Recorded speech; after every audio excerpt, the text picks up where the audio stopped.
ਇਹ ਰਹੀ ਜੀ ਸਾਡੀ ਪਿੰਡੀਆਂ ਦੀ ਕਟਿੰਗ ਸ਼ਟਿੰਗ ਕਰਨੇ ਹੁਣ ਅਸੀਂ। ਔਰ ਸਾਥ ਰਿਹਾ ਜੀ ਪਿਆਜ਼ ਦੀ ਵੀ ਅਸੀਂ ਕਟਿੰਗ ਕਰ ਰਹੇ ਹਾਂ। ਪਿੰਡੀਆਂ ਨੂੰ ਅਸੀਂ ਧੋ ਕੇ ਰੱਖ ਦਿੱਤਾ ਹੈ ਔਰ ਨਾਲ ਹੀ ਅਸੀਂ ਗੁੰਨ ਕੇ ਰੱਖ ਦਿੱਤਾ ਜੀ ਆਟਾ ਵੀ ਅਸੀਂ ਗੁੰਨ ਲਿਆ।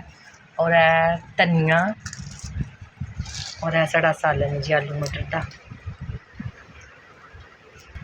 ਸਾਥ ਜਿਹੜਾ ਦੁਪਹਿਰ ਟਾਈਮ ਹੈ ਔਰ ਅਸੀਂ ਖੀਰਾ ਵੀ ਲੈ ਕੇ ਆਏ ਹਾਂ ਸੈਲਡ ਦੇ 'ਚ। ਇਹਦੀ ਵੀ ਫਿਰ ਕਟਿੰਗ ਕਰ ਲਾਂਗੇ ਖੀਰੇ ਦੀ ਵੀ ਨਾ, ਨਾਲ ਸੈਲਡ ਬਣਾ ਲੈਂਦੇ ਹਾਂ। सैलड नाल है ना, अच्छा लगेगा। हाँ जी जी, सब चीज़ां ही रख लियां, हुण असीं कटिंग करने अगर जे सानूं गैस ना जवाब दे जाए ते क्योंकि गैस आंदा रहे फिर ही खाना बनावांगे क्योंकि भुख बहुत ज़्यादा लगी है।